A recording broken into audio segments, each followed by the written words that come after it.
बिस्मिल्लाहिर्रहमानिर्रहीम, अस्सलाम वालेकुम, गुड मॉर्निंग, सुबह बखैर। सुबह के रंग एम न्यूज़ के संग में मैं हूं नाज़िश खडक और मेरा साथ दे रहे हैं नजमुल साकी। उम्मीद है आप लोग खैरियत से होंगे, जहां पर भी होंगे खुशबाश होंगे। ख़वातीन हज़रात, प्रोग्राम का बाकायदा आगाज़ करते हैं सुबह की खबर के सेगमेंट के साथ, जहां पर पाकिस्तान ऑयल रिफाइनिंग पॉलिसी 2023 में तरमीम की मंजूरी दी गई है। वज़ीर आज़म शहबाज शरीफ की ज़ेर सदारत काबीना कमेटी बराए तवानाई ने पाकिस्तान ऑयल रिफाइनिंग पॉलिसी 2023 में मुजव्वज़ा तरमीम की मंजूरी दी है।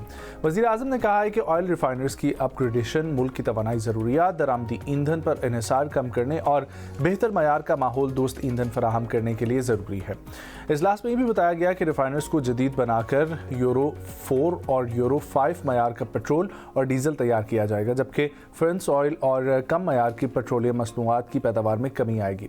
वज़ीर आज़म ने ओगरा में इस्लाहात पॉलिसी पर फौरी अमल दरामद, तवानाई के शुबे में सरमायाकारी के फ़रोग़ और कतर, सऊदी अरब समेत खलीजी ममालिक में रोड शोज़ मुनक़्क़द करने की हिदायत भी की है, जिसके साथ ही मुल्क में पेट्रोलियम मसनूआत की स्ट्रैटेजिक ज़खायर बढ़ाने पर भी जोर दिया जा रहा है। सो ये इम्कान है कि जो इस वक्त सूरत हाल तब्दील हो रही है, उसके बाद जब हुकूमती इक़दाम सामने आएंगे तो उससे पेट्रोल की कीमत में कमी वाक़ हो सकती है। हो भी सकता है, लेकिन उसके साथ ही जो हमारे पास अगली खबर है उसके मुताबिक हुकूमत ने पेट्रोल मसनूआत की कीमतों में इजाफे का ऐलान एक बार फिर से कर दिया है।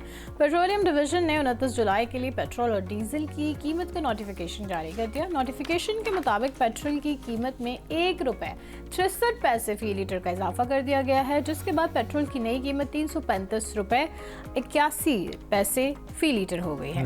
पेट्रोलियम डिवीजन के नोटिफिकेशन के मुताबिक डीजल की कीमत में भी ₹1.55 फी लीटर का इजाफा कर दिया गया है, जिसके बाद डीजल की नई कीमत ₹368.38 फी लीटर होगी। नोटिफिकेशन के मुताबिक मिट्टी का तेल ₹53 फी लीटर महंगा हो गया है, जिसके बाद मिट्टी के तेल की नई कीमत ₹303.63 फी लीटर हो गई है। याद रहे कि हुकूमत ने गुज़िश्ता रोज़ डीजल की कीमत में ₹3.37 फी लीटर का इजाफा किया था, जबकि पेट्रोल की कीमत फ़ी लीटर में ₹1 की कमी आ गई थी। अब अगर बात की जाए तो जहां हम ऑयल रिफाइनिंग पॉलिसी का की बात कर रहे हैं, जिक्र कर रहे हैं, उसके साथ ही हम देख रहे हैं कि पेट्रोलियम की मसनूआत में भी इजाफा हो रहा है। हम हमेशा ये बात करते हैं कि हम पेट्रोलियम पे काबू पाने के लिए दूसरी चीज़ें देख रहे हैं, यानी कि पाकिस्तान के अंदर से ही हम पेट्रोल कहाँ से निकाल सकते हैं या कोई और मुतबादल रास्ते कौन से इख्तियार किए जा सकते हैं, लेकिन साथ ही हम पेट्रोल की कीमतों पर किसी तरह भी उबूर नहीं पा रहे हैं। और एक और भी चीज़ का अंदेशा है कि हो सकता है कि जी पेट्रोल इसी तरह से ही इंक्रीज़ होता है तो शायद ₹500 तक इसकी कीमत चली जाएगी। और पेट्रोल की कीमत हाई होती है तो आपको पता ही है कि सिर्फ पेट्रोल की नहीं होती है, सारी चीज़ें महंगी हो जाती है। सो आई होप कि नवंबर तक हालात कुछ बेहतर हो जाएं, लेकिन अगर यही हालात रहे तो हम जैसे गरीब आवाम का क्या होगा, आप खुद ही सोच सकते हैं। आगे बढ़ते हैं, आपको ये बताएं कि FIA का क्रिप्टो जराइम, मनी लॉन्ड्रिंग और दहशतगर्दी की माली मुनावरत के खिलाफ जो है वो बड़ा इकदाम जो है वो सामने आए हैं। वफाकी तहकीकाती इदारे FIA ने crypto currency, money laundering, cyber crimes और दहशतगर्दी की माली मुआवनत की रोकथाम के लिए जदीद टेक्नोलॉजी पर मबनी बड़ा ऑपरेशन शुरू किया है। इस मकसद के लिए वर्चुअल करेंसी इन्वेस्टिगेशन सेल कायम किया गया है, जो FIA के इंसदादी दहशतगर्दी विंग के तहत काम करेगा। FIA के मुताबिक ये खुसूसी cell crypto currency, blockchain transactions और कोल्ड वॉलेट्स जो हैं उनको डिजिटल असासों के जरिए होने वाले मालियाती जराइम की तहकीकात करेगा, और उसके लिए मसनूई जहानत यानी कि AI, ब्लॉकचेन, फ्रांसिक और जदीद बैनुल-अक़वामी तहकीकाती तरीक़ाकार से मदद ली जाएगी। इस मंसूबे के तहत एक national command and control centre NC3 भी कायम किया जाएगा, जो 24 घंटे फाल रहेगा और मुल्क भर में साइबर क्राइम, इसके अलावा साइबर क्राइम और मनी लॉन्ड्रिंग, इंसानी स्मगलिंग, क्रिप्टो जराइम और दीगर संगीन जराइम से मुताल्लिक मालूमात की निगरानी और कार्रवाई को मरबूत बनाया जाएगा। ये FIA पहले भी करती हुई आ रही है, लेकिन इसको मजीद मरबूत बनाने के लिए FIA का कहना है कि NAB, FBR, नेक्टा, पुलिस और दीगर कौमी और सूबाई इदारे इस निज़ाम के साथ मिलकर हमारे साथ काम करेंगे, ताकि जल्द अज जल्द हम लोग मुजरिमों को पकड़ सकें, मालियाती नेटवर्क जो है उसको मौसर अंदाज में उसका खात्मा किया जा सके। ज़राए का ये भी बताना है कि गुज़िश्ता एक माह के दौरान दहशतगर्दी की माली मुआवनत की अगर हम वाक़यात देखें तो 38 जो है वो वाक़यात सामने आए हैं, जबकि क्रिप्टो करेंसी के जरिए दहशतगर्दी की फंडिंग के 5 मुकदमात भी सामने आ रहे हैं, जिसके बाद कार्रवाइयाँ मज़ीद तेज़ रिलीज़ कर दी गई हैं और FIA का मकसद भी यही है कि पाकिस्तान के वर्चुअल असासाजात जो हैं उसके ऊपर एक रेगुलेटरी अथॉरिटी बनी है पुबारा, उसकी क्रिप्टो मार्केट की निगरानी की जाए और लाइसेंस याफ्ता क्रिप्टो सर्विस फराहम करने वालों को मुल्की बैंकिंग निज़ाम तक रसाई भी दी जाए।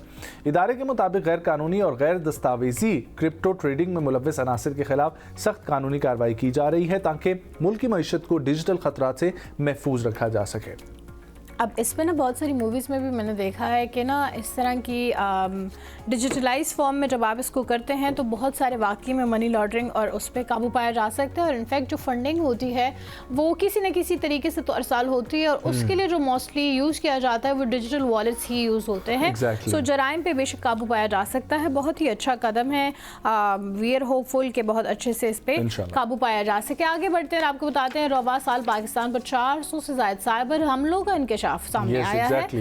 National cyber emergency response team Pakistan के director general doctor Haider Abbas ने इंकशाफ किया है कि रवा साल पाकिस्तान पर 400 से ज़ायद साइबर हमले किए गए, ताहम तमाम साइबर हमलों को बरवक्त नाकाम बनाया गया है।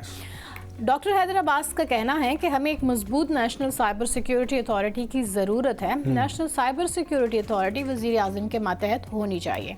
एक इंटरव्यू में एक सवाल के जवाब में उन्होंने ये भी बताया कि पाकिस्तान को दरपेश बढ़ते हुए साइबर ख़तरात, रियासती सरपरस्ती में होने वाले साइबर हमलों के तनाज़ुर में पाकिस्तान की साइबर सिक्योरिटी यकीनी बनाने के लिए वज़ीर आज़म की सरबराही में एक बाइख्तियार नेशनल साइबर सिक्योरिटी अथॉरिटी के क़याम की तजवीज़ पेश कर दी है। अब मेरे ख्याल से इससे पहले भी जाहिर सी बात, हम साइबर हमलों का जवाब देने के लिए काउंटर अटैक्स भी होते थे और काउंटर वो होता रहता था, बट एक प्रॉपर रेगुलेटरी अथॉरिटी जो कि ऑलरेडी अगर वज़ीर आज़म के मातहत होगी तो मेरे ख्याल से उसमें एम्बिग्विटी कोई नहीं आएगी। डायरेक्ट ऑर्डर्स होंगे किसी एक से, उसी वक्त फौरी तौर पर इजाज़त नहीं ली जाएगी, बल्कि डायरेक्ट जो है वो प्राइम मिनिस्टर से ही इजाज़त ली जाएगी, सो उसका बर वक्त जवाब दिया जाएगा। एग्जैक्टली और इसी के हवाले से जो DG national emergency response team है उन्होंने कहा कि नेशनल साइबर सिक्योरिटी अथॉरिटी को पूरे मुल्क की साइबर सिक्योरिटी का इंतजाम चलाना चाहिए और वज़ीर आज़म की सरबराही में ये अथॉरिटी बननी चाहिए ताकि बरवक्त तौर पर जो है वो फैसले लिए जा सकें। बिल्कुल, फैसला ही सबसे ज़्यादा इंपॉर्टेंट होता है जब भी कोई साइबर सिक्योरिटी का हमें इस तरह का खदशा लाहक होता है।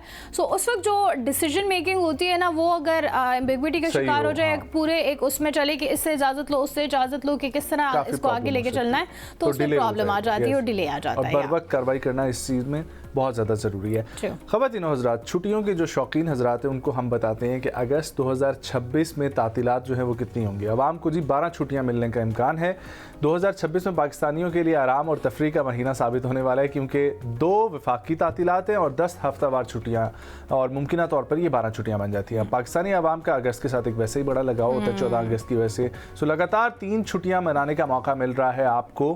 कैलेंडर के मुताबिक जो है वो 14 अगस्त आ रही है जुम्मे के रोज़, और फिर उसके बाद हफ्ता और इतवार आप लोग एंजॉय कर सकते हैं और अगले 2 रोज़ हफ्ता इतवार को आप मामूल के मुताबिक तातील गुजारेंगे। तो इस तरह 3 छुट्टियां आपकी हो जाएंगी। हुकूमत पाकिस्तान ने साल 2026 के लिए सरकारी बैंक की इख्तियारी तातीलात और बाज़ाब्ता नोटिफिकेशन भी जारी कर दी है, जिसके मुताबिक 25 अगस्त बरोज़ मंगल ईद मिलादुन्नबी की सरकारी तातील भी होगी।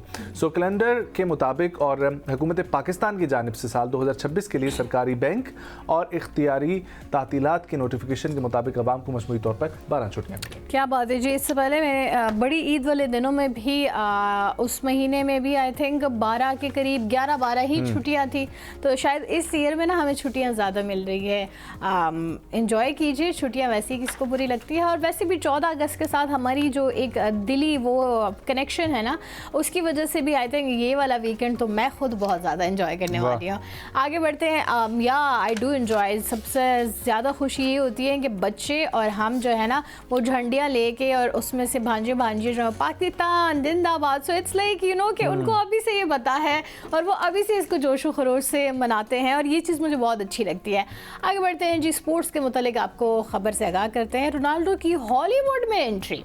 फुटबॉल ड्रामा सीरीज में अदाकारी के जौहर दिखाएंगे।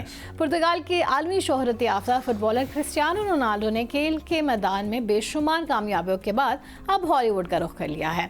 अल नस्र के कप्तान अपनी पहली script TV series day ones के जरिए एंटरटेनमेंट की दुनिया में कदम रख रहे हैं, जहां वो सिर्फ अदाकार ही नहीं बल्कि एग्जीक्यूटिव प्रोड्यूसर की जिम्मेदारी भी निभा रहे हैं। ये सीरीज रोनाल्डो की मुश्तरका प्रोडक्शन कंपनी UR मार्वो स्टूडियो तैयार कर रही है, जिसे उन्होंने मारूफ हिदायतकार के साथ मिलकर कायम किया था और अब उसके मुताबिक ये सीरीज बनेगी। इससे कबल कई कामयाब फिल्मों की हिदायतकारी भी वो कर चुके हैं और ड्रामे की कास्ट में ड्रामे की कास्ट में साबिक फ्रांसीसी स्टार थेरी हेनरी, अदाकार डेमिन लियोस, बरतानवी रैपर और अदाकार कार्लोटा बनात भी शामिल है। कहानी एक फर्जी फुटबॉल एजेंट पर बनाई गई है और जो जदीद फुटबॉल की चमक दमक के पीछे छुपी ताकत की सियासत और सख्त मुकाबले का सामना करता है और आई थिंक वेरी रियलिटी से कुछ ना रिलेट भी कर रही है। Very nice. और ऐसी फिल्म्स मजीद होनी चाहिए and I am sure Ronaldo से रिलेटेड फिल्म है तो सब लोग जो है देखने तो जाएंगे, जाहिर सी बात है। आगे बढ़ते हुए आगे स्पोर्ट्स की मजीद खबरें आपको देते हैं और आपको बताएं कि जनूबी कोरिया की हॉकी टीम ने 4 मैचों की सीरीज के लिए खेलने के लिए पाकिस्तान पहुंच गई है। ये जनूबी कोरिया की हॉकी टीम है जो 4 मैचों की सीरीज खेलेगी। इस्लामा इंटरनेशनल एयरपोर्ट पर पाकिस्तान स्पोर्ट्स बोर्ड और बैनुल सबाई राब्ता IPC के हुकाम ने मेहमान टीम का पुरतपाक इस्तकबाल किया और जनूबी कोरिया का वफ्द 24 खिलाड़ियों और ऑफिशल्स पर मुश्तमिल है जो अपने दौरा पाकिस्तान के दौरान कौमी टीम के खिलाफ 4 मैचेस की सीरीज में हिस्सा लेगा। तमाम मैचेस इस्लामाबाद के नसीर बंदा हॉकी स्टेडियम में खेले जाएंगे। शेड्यूल के मुताबिक सीरीज का पहला मैच 30 जुलाई, दूसरा 1 अगस्त, तीसरा 4 अगस्त, जबकि चौथा और आखिरी मैच 7 अगस्त को होगा। जनूबी कोरिया की हॉकी टीम के दौरा पाकिस्तान में खुसूसी तरबियती कैंप भी शामिल होगा और इस दौरे का मकसद दोनों टीमों के दरमियान तकनीकी महारत और खेल के मयार को मजीद बेहतर बनाना है और इसके लिए ये मौजूद होंगे। एंड विल होप कि बड़ा जो है वो मज़ा आएगा और आप लोग भी जाएं, सपोर्ट करें अपनी फाइनली पाकिस्तान में खेलों के जो मैदान हैं वो अब जो है वो कम से कम हमें नज़र आएंगे कि लोग जा रहे हैं और खेल रहे हैं। लोग सिर्फ और सिर्फ क्रिकेट पे ज़्यादा पहले फोकस होता था, अब हर खेल का मैदान हमें जगमगाता नजर आएगा। लेट्स टेक अ ब्रेक जी, वापस आएंगे, कंटिन्यू करेंगे अपने प्रोग्राम को, कहीं मत जाएं, हमारे साथ रहें।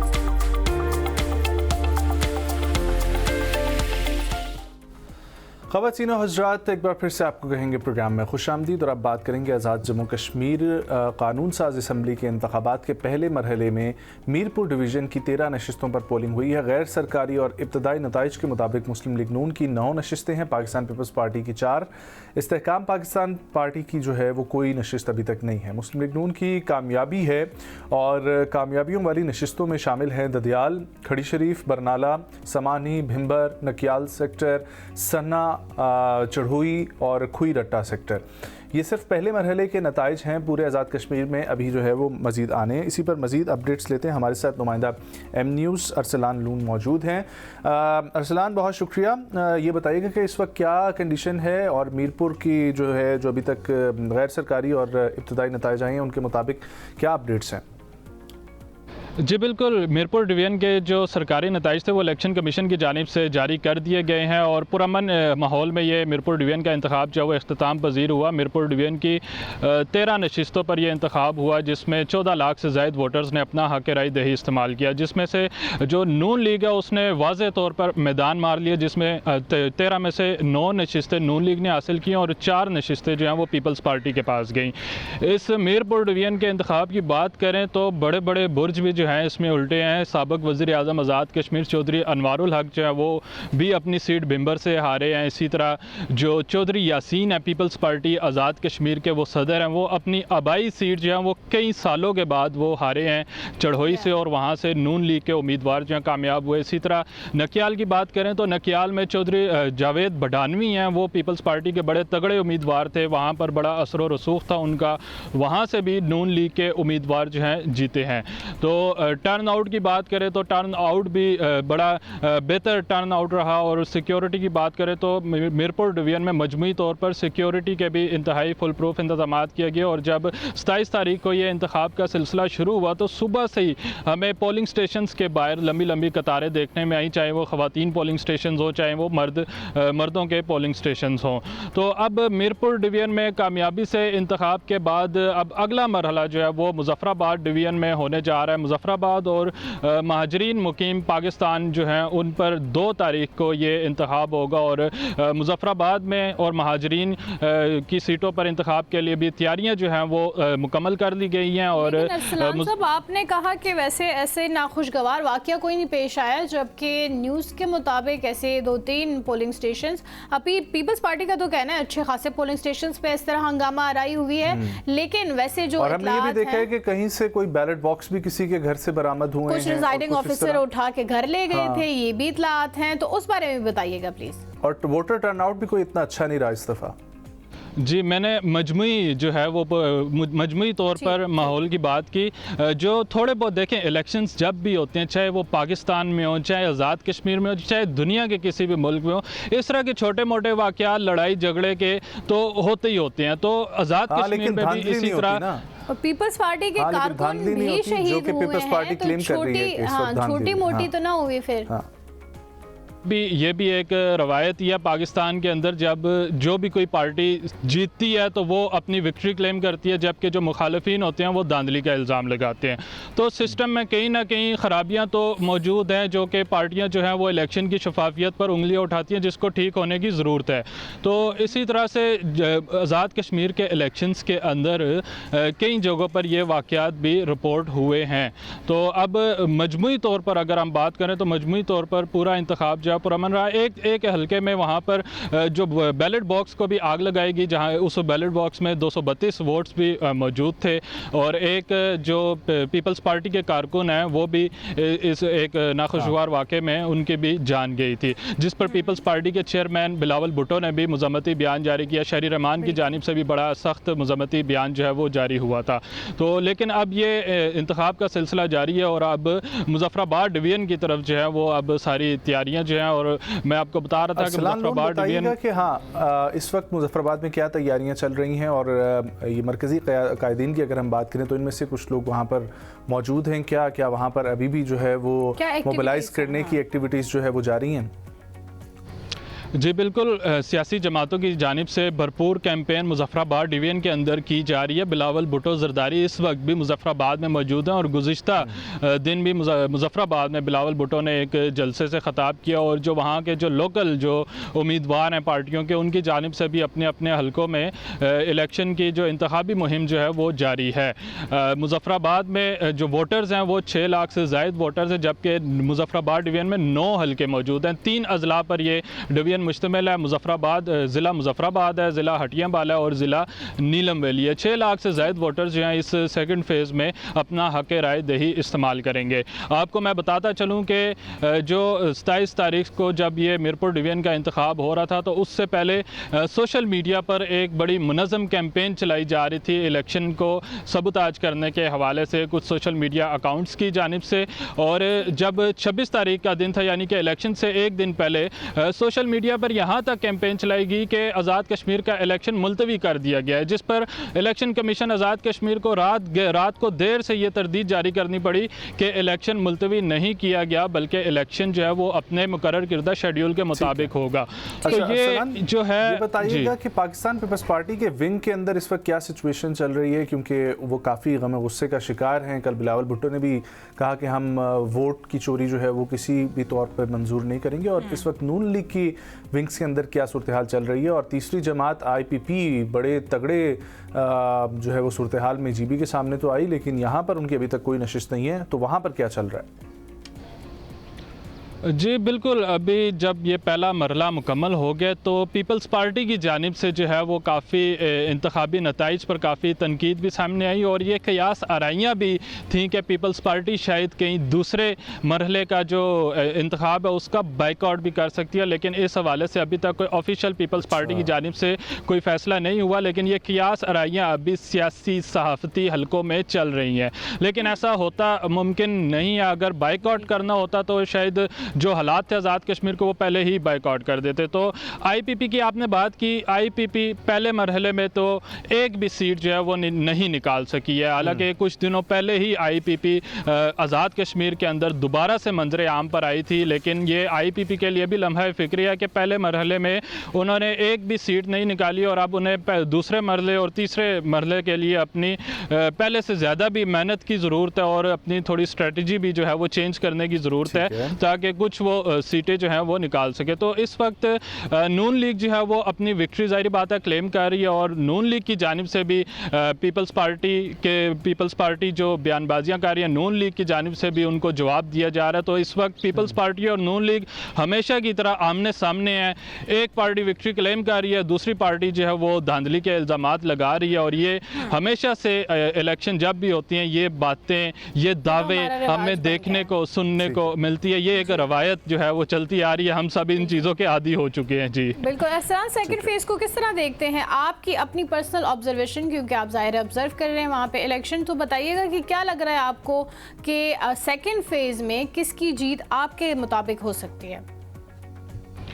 देखें, इस हवाले से कहना कुछ भी कहना वैसे कबल अज़ वक्त है, लेकिन अगर हम मीरपुर डिवीज़न के इंतखाब को सामने रख कर अगर हम मुज़फ़्फ़राबाद डिवीज़न के इंतखाब की अगर बात करें तो जिस तरह से मीरपुर डिवीज़न में नून लीग ने कारकर्दगी दिखाई है तो उस कारकर्दगी की बुनियाद पर हम कह सकते हैं कि मुज़फ़्फ़राबाद डिवीज़न में भी नून लीग जो है वो वाज़े बरतरी के साथ आ सकती है। लेकिन पीपल्स पार्टी को क्योंकि पहले मरले में 4 नशिस्तें हासिल हुई हैं तो दूसरे मरले के लिए यकीनन चेयरमैन पीपल्स पार्टी बिलावल भुट्टो की जानिब से भी अपनी प्लानिंग स्ट्रेटजी में वो तब्दीली लेकर आएंगे कि सेकंड फेज़ में उन्होंने किस तरह से ये सीटें निकालनी है। फिर उसके बाद तीसरा मरला भी है, तो अभी तो ये पहला मरला है, बाकी 2 मरले अभी बाकी हैं।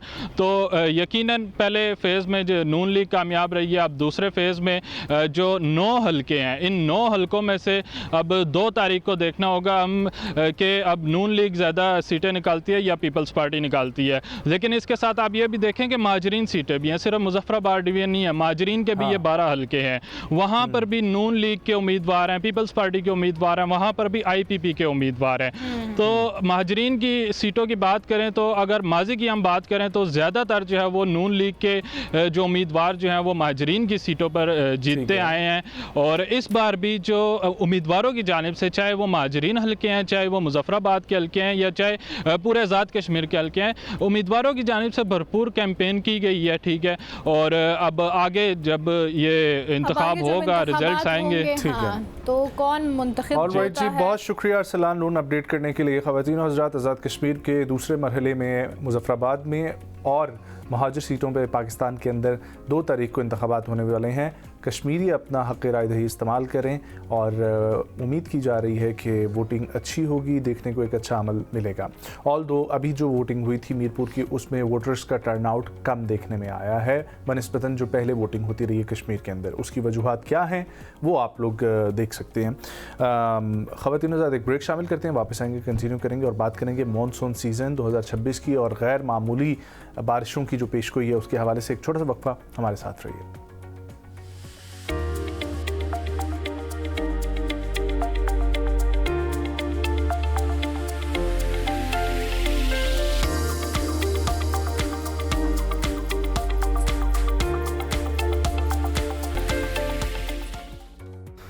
Welcome back viewers. इस सेगमेंट में हम बात करेंगे पाकिस्तान में मानसून का सीज़न जो है वो शुरू हो चुका है, सेकंड स्पेल तकरीबन स्टार्ट हो चुका है, मौसम बहुत खुशगवार है और हम सभी इंजॉय कर रहे हैं।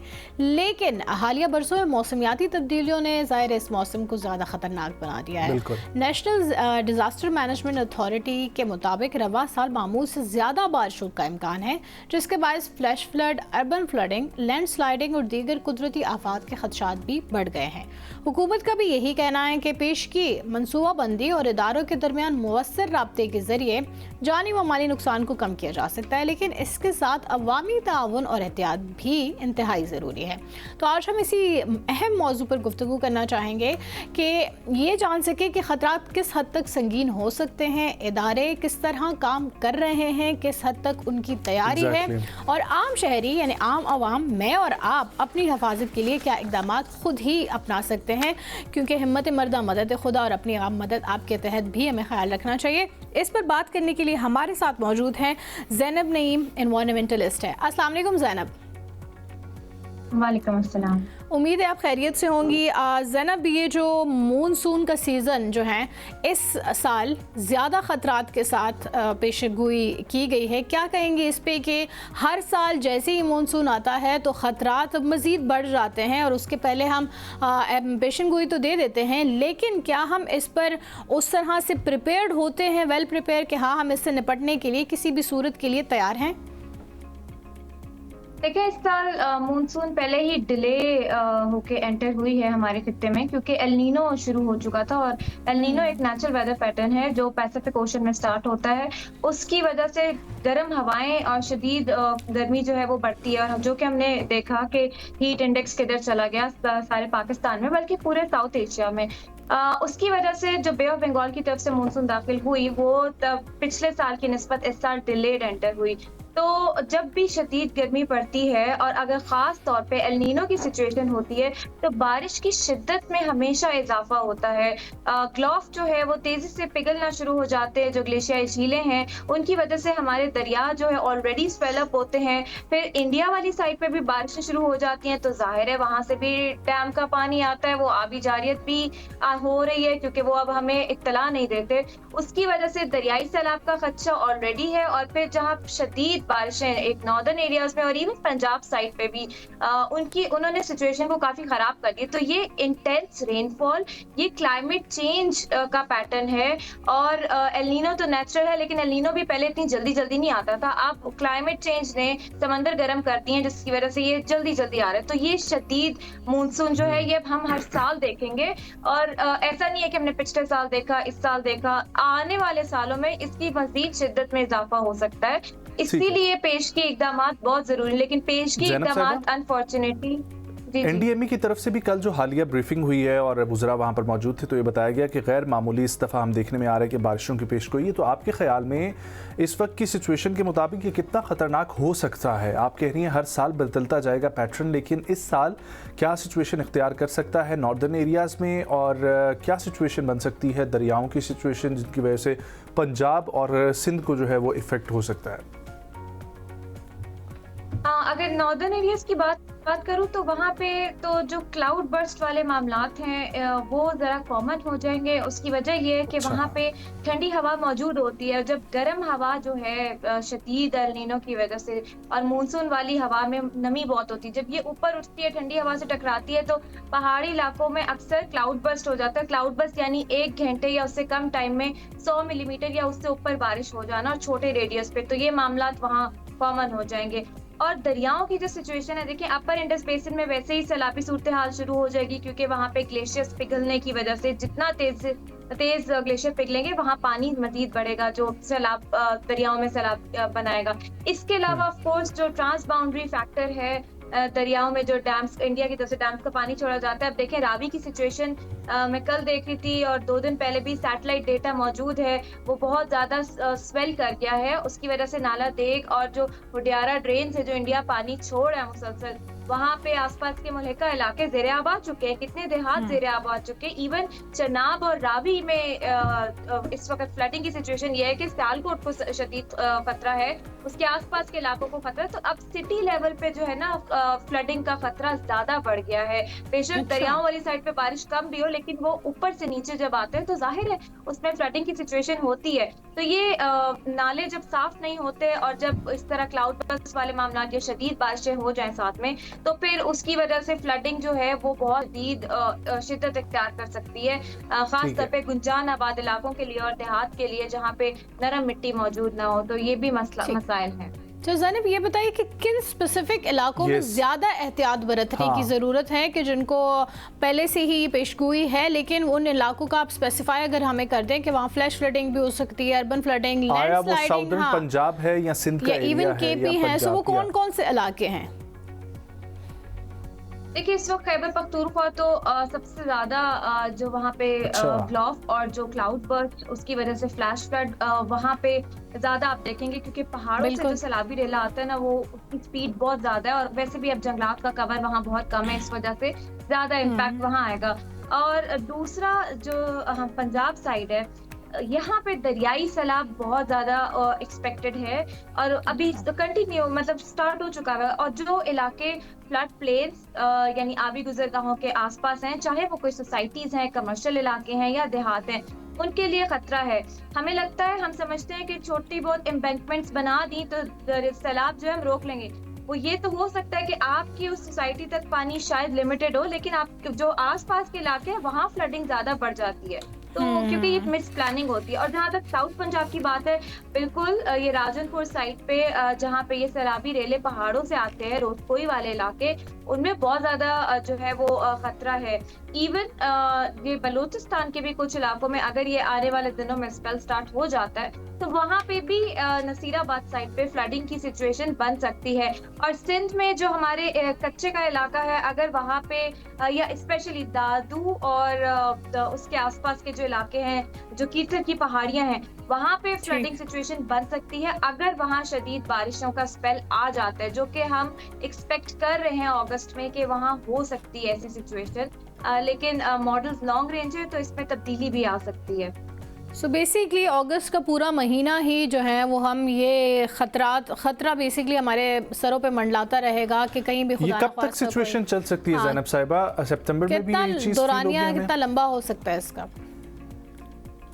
देखिए फिलहाल तो अगस्त में ज्यादा एक्सपेक्टेड है, सितंबर में अभी तक लिमिटेड ही प्रेडिक्शन है इस हवाले से कि वहाँ सितंबर तक ये मामला जाएगा कि नहीं, लेकिन ये मिड अगस्त में बताया जा सकता है कि ये मामला सितंबर तक जाएगा कि नहीं, क्योंकि एल नीनो भी चल रहा है और ये प्रोलॉन्ग एल नीनो है। अच्छा, वैसे कोई एल नीनो के लिए कोई इकदाम उठाए जा सकते हैं उसकी तपिश, उसकी हीट को कम करने के लिए? समंदर का जो पानी गर्म हो रहा है उसके लिए कोई इस तरह के सदबाब अपनाए जा सकते हैं?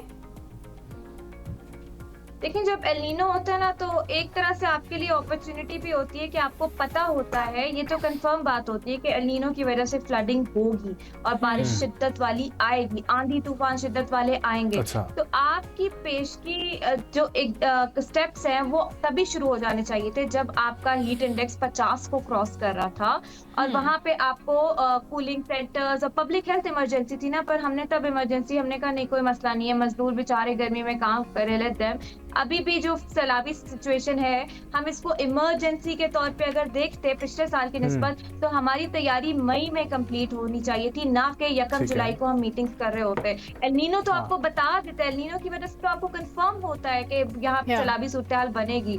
तो लेकिन अनफॉर्चुनेटली हम इस चीज को इतना, साइंस को हम अपनी प्लानिंग में कभी कंसिडर ही नहीं करते, इसीलिए हम लोग हमेशा लेट हो जाते हैं प्लानिंग में।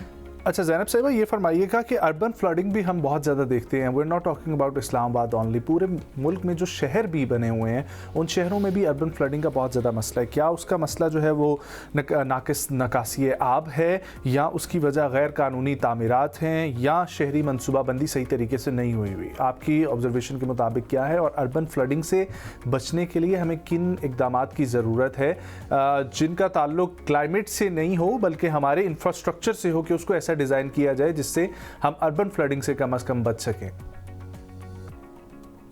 जो तीनों वजूहात आपने बताई हैं, ये तीनों फैक्टर्स बहुत मेजर रोल प्ले करते हैं।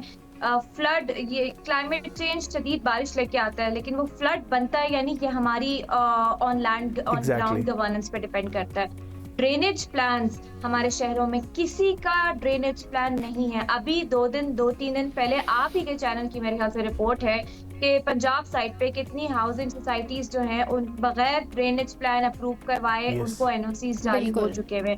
आई वाज इन लाहौर 2-3 दिन पहले और वहाँ जो बारिश हुई है, मसला ये है कि वहाँ एक जगह की ड्रेनेज अपग्रेड हुई है तो वो सारा पानी दूसरी सोसाइटीज में दाखिल हो गया, क्योंकि पूरे शहर में जो हमारे हाई रिस्क जोन्स हैं उनकी ड्रेनेज है ही नहीं, प्लान ही नहीं। और इवन जो आबी गुजरगाहें हैं उस पे जो हाउसिंग सोसाइटी है, चलिए ठीक है आप नहीं गिरा सकते, हालांकि लॉ वगैरह सब मौजूद है, बट अनफॉर्चुनेट सिचुएशन है कि आप ना इंक्रोचमेंट हटाएं, लेकिन उसका ड्रेनेज प्लान तो बनाए ना, अंडरग्राउंड ड्रेनेज दे दें, आगे रिटेंशन पॉन्ड बनाए, आगे अंडरग्राउंड पानी को जो है आप रिचार्ज करते उसको गुजारे तो सही। पानी को रोकना मकसद नहीं होना चाहिए कि हमने एक बंद बना दिया, 2 बंद बना दिए, पानी को रोक लिया, ऐसा नहीं होता। बंद टूट जाते हैं, आपको उसको रास्ता देना होता है। तो ये हमारी मिस प्लानिंग है। किसी शहर की प्लानिंग में ड्रेनेज और nature based solutions, ground water recharge किसी प्लान के तहत नहीं हो रहा। पंजाब में एक आध शहर में हो गया है तो बेहंगम हो रहा है, कोई प्लान नहीं बना हुआ उसका, इसीलिए हम लोग ये सारी चीजें भुगतते हैं। और जी आम शहरी ख़ुसूसन ऐसे लोग जो नशेबी इलाकों में रहते हैं, दरियाओं के किनारों पर रहते हैं, वो अपनी मदद आपके तहत क्या इक़दाम उठा सकते हैं? क्या अभी से इस ख़तरे को भांपते हुए वो अपने इलाके छोड़ दें या फिर कुछ और इक़दाम हो सकते हैं? बिल्कुल, क्योंकि हमारे इदारों की तरफ से वार्निंग्स तो हैं, कहाँ निचले दर्जे का सैलाब है, कहाँ पे दरिया बेफर है, वो टाइमली वार्निंग तो आ रही है। उस कॉन्टेक्स्ट में जो इलाके जहाँ पे इंटरनेट या मोबाइल फोन या ये टीवी की एक्सेस नहीं है, वहाँ मसाजिद में ऐलानात भी हो रहे हैं। उसके लिए ज़रूरी है कि वो लोग वहाँ से अपने असासों के साथ, यानी जो लाइफ स्टॉक है ख़ास तौर पे, उनको लेकर मूव कर जाएं। इस वक्त बहुत ज़रूरी है। वो वहाँ रुकेंगे तो उनको खुद भी नुकसान है, वो घर तो डूबेंगे ही, लेकिन उनको रीलोकेट जो है वो हो जाना चाहिए, वहाँ से मूव कर जाना चाहिए। बदकिस्मती है हमारी कि हमारी कोई रीसेटलमेंट पॉलिसी भी एग्जिस्ट नहीं करती, तो वो बेचारे भी, उनको ट्रस्ट नहीं है, कॉन्फिडेंस नहीं है कि वो उनको कितना कंपनसेट किया जाएगा। तो मेरे ख्याल से यहाँ गवर्नमेंट का रोल बहुत अहम है। प्राइवेट सेक्टर को स्टेप इन करने की जरूरत है इस मामले में।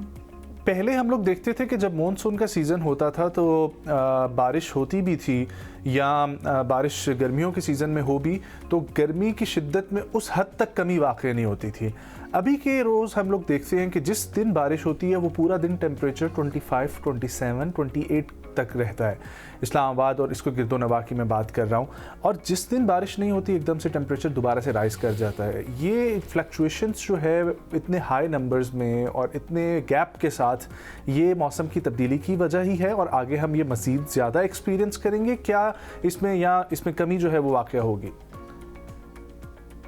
बिल्कुल, यही क्लाइमेट चेंज है कि आपके वेदर में इतनी ज़्यादा रैपिड फ्लक्चुएशन आ जाती है कि एक दिन आप एसी नहीं चला रहे होते हो और पंखे भी बंद करने पड़ जाते हैं कुछ इलाकों में, और अगले ही दिन वो इतनी पीक की गर्मी होती है कि फील लाइक टेम्परेचर की वजह से, हब्स की वजह से, और आपको बाहर निकलना माहौल हो जाता है। तो ये क्लाइमेट चेंज ही के सिनेरियोज हैं जो हम फेस कर रहे हैं, और मोस्ट डोमिनेटिंग फैक्टर इस साल इस फ्लक्चुएशन का एल नीनो है। और ये एल नीनो अभी चलेगा, दिसंबर तक तो प्रेडिक्टेड है कि चले। कुछ लोग तो कह रहे हैं, जो मॉडल्स हैं वो कह रहे हैं स्प्रिंग 2027 तक भी ये चल सकता है।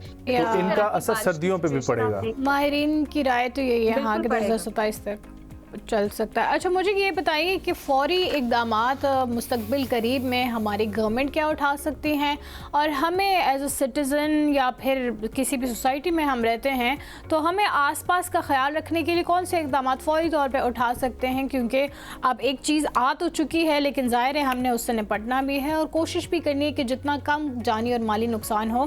तो क्या कर सकते हैं हम? सबसे पहली बात तो ये कि पिछले साल भी कहा गया था सोसाइटीज के ड्रेनेज प्लान्स लेंगे, कमर्शियल एरियाज के लेंगे, लेकिन वो नहीं लिए। तो ड्रेनेज इसका शहरी सैलाब का बहुत बड़ा सलूशन है, लो कॉस्ट सलूशन है, उस पर काम करने की फौरी तौर पे ज़रूरत है। कहाँ कहाँ हमें ड्रेनेज जो है वो इम्प्रूव करनी है, कहाँ पे मसाइल हैं, ये देखें। दूसरा, जो दरिया है उसमें डंपिंग, वेस्ट डंपिंग बंद करें, और उनके गुजरगाहों पे रास्ते जो है उस पे कंस्ट्रक्शन बैन कर दें, वहाँ प्लॉटिंग नहीं होनी चाहिए। तीसरा, एज अ शहरी, आपके जहाँ घर है, जहाँ सैलाबों का मसला है, वहाँ के जो सोसाइटीज़ हैं अगर, या अदरवाइज जो आपकी डिस्ट्रिक्ट इंतजामिया है, उनसे पूछें तो सही कि ड्रेनेज का क्या मामला है, बात तो करें, देखें किस लिए होती है इंतजामिया, कि एक्सेस लें ड्रेनेज पे। नहीं है तो आप लोग उस पर बात करें कि हमें चाहिए। जो हाउसिंग सोसाइटीज है, आप लोग मेंटेनेंस चार्जेस देते हैं, कभी पूछें तो सही कि जहाँ सैलाब आता है ड्रेनेज प्लान की तरह, जब नहीं है तो उस पर अकाउंटेबिलिटी करें उनकी। अच्छा मुझे ज़ैनब ये बताइए, वैसे आप इन्वायरमेंटलिस्ट है, ज़ाहिर है आपको अच्छी खबर होगी, हम जब सिर्फ ऐसी कोई नागहानी आफत आती है हम सिर्फ तभी एक्टिव होते हैं या उसके अलावा भी पूरा साल हम जो हैं वो क्लाइमेट चेंज को प्लान कर रहे होते हैं, कुछ चीज़ें स्केड्यूल कर रहे होते हैं, क्या इकदाम उठाने चाहिए, और आप लोगों सोच की रहे रिसर्च होते से हैं? फिर फायदा कौन उठा रहा है या कोई नहीं उठा रहा? आप लोग तो अपने रिसर्च दे देते हैं, बट उस पर क्या काम क्या होता है?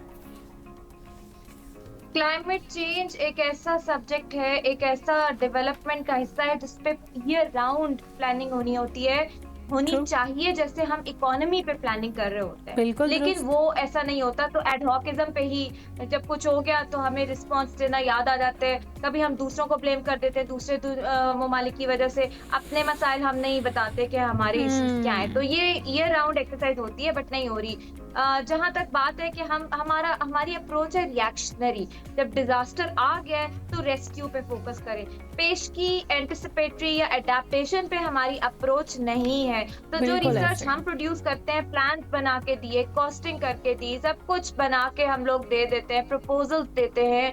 अब देखें वो तो आगे गवर्नमेंट का वो मामला है कि वो उसको निफाज करेंगे, क्योंकि हम लोग तो रिसर्चर ही बात कर सकते हैं। बट अच्छा वैसे ज़ैनब आपका क्या कहना है कि अगर आप लोगों की रिसर्च की बेसिस पर पहले से ही ऐसे इकदाम उठाए जाएं, तो आपको लगता है जिस खतरनाक सिचुएशन को हम अभी फेस कर रहे हैं शायद ये किसी हद तक कम पेश आती?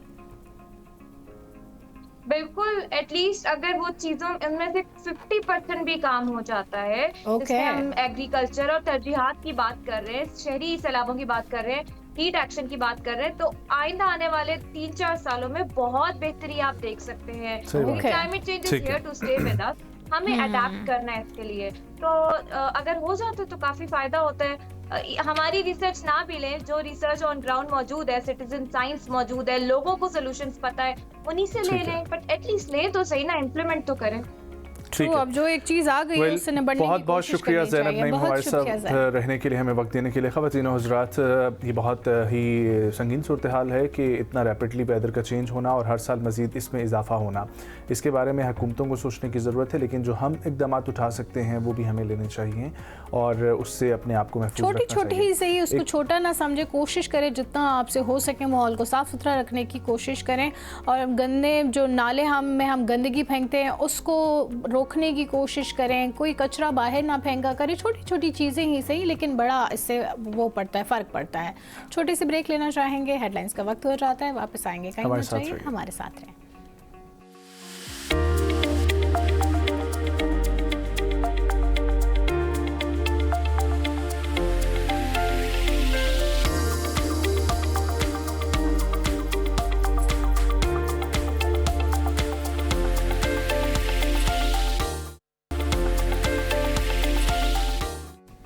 Welcome back viewers. इस सेगमेंट में और इस घंटे में आप लोग हमें कॉल्स भी कर सकते हैं। हमारे नंबर्स जो हैं वो आप लोगों की टीवी स्क्रीन्स पर आना शुरू हो जाएंगे अभी से, और आप लोग उस पर हमें कॉल करके कुछ भी पूछ सकते हैं। हमारा ये टॉपिक रहेगा नौजवानों से रिलेटेड, क्योंकि हमारे मुल्क में हम देखते हैं कि जहाँ पर हुकूमत कोशा है कि नए रोज़गार के मौक़े पैदा किए जाएँ, प्राइवेट लोग भी अपनी कोशिशें करें, लेकिन उसके बावजूद बेरोज़गारी और नौजवानों के लिए महफूज रोज़गार के मौक़े पाकिस्तान में कम है। बेरोज़गारी की बात की जाए, खुसूसन नौजवानों में एक अहम समाजी और माशी मसला ये बनता जा रहा है कि तकरीबन 2/3 आबादी नौजवानों पर मुश्तमिल है, लेकिन रोज़गार के महदूद मौक़े हैं, महारतों की कमी है, माशी सुस्त-रवी का शिकार है हम लोग, और गैर रस्मी शोबे पर इन्हिसार के बायस लाखों नौजवान मुनासिब मुलाजमत से महरूम हैं।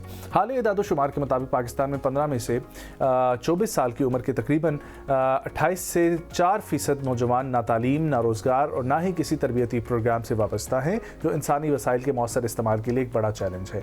इसी तरह नौजवानों में बेरोजगारी की शरह तकरीबन 9.6% रिकॉर्ड की गई है, जबकि पाकिस्तान ब्यूरो ऑफ स्टैटिस्टिक्स के मुताबिक रोजगार के मौके में सिनफी और इलाकाई तफावत भी शामिल हैं। माहिरीन के मुताबिक इस मसले का हल सिर्फ नई मुलाजमतें पैदा करना नहीं है, बल्कि महफूज, बावकार और हुनरमंदी पर मबनी रोज़गार को फ़रोग़ देना है। इस मकसद के लिए फ़नी और पेशा वराना तालीम, डिजिटल महारतों, फ्रीलांसिंग, कारोबारी मौक़े, ख़वातीन और नौजवानों की माली शमूलियत और जाली मुलाजमतों के इश्तिहारात के ख़िलाफ़ सख्त निगरानी नागुज़ीर है। इसी पर बात करेंगे कि कैसे हमारे नौजवान को हम एक ऐसा एसेट बना सकते हैं जो आज के हमारे पाकिस्तान की तरक्की में भी किरदार अदा करे और फ्यूचर में भी पाकिस्तान के लिए फ़ायदेमंद हो और अगली जनरेशन को भी वो कुछ अच्छा मुंतकिल कर सके। इसी के ऊपर बात करने के लिए हमें जो शख्सियत ज्वाइन कर रहे हैं वो खुद हैं CEO and co founder Inspire Pakistan, इसके अलावा consultant to the ICMPT on fake job advertisement और associate professor on human rights. We have with us जनाब कैसर सिद्दीकी साहब इन स्टूडियो। अस्सलाम वालेकुम कैसर साहब, thank you so much for joining. खैरियत से हैं आप? Thank you for having me. Kaiser साहब, कल मैं एलॉन मस्क को सुन रहा था एंड ही वाज लाइक कि आप सारी दुनिया में लोग ये कह रहे हैं कि फ्रीलांसिंग की स्किल्स और डिजिटल स्किल्स के ऊपर आप लोग आएँ। हालांकि अगले 15 से 20 सालों में सबसे पहले जो जॉब्स ख़त्म होंगी वो डिजिटल जॉब्स होंगी और ऐसे लोग जो फिजिकल जॉब्स जिनकी आज हैं वो फिर भी कुछ लंबे अरसे तक रहेंगी, अदरवाइज सब रिप्लेस हो जाएंगी। आज हम लोग ये कोशिश करें कि हमारे बच्चों को ज़्यादा से ज़्यादा हम लोग डिजिटल स्किल्स सिखाएं।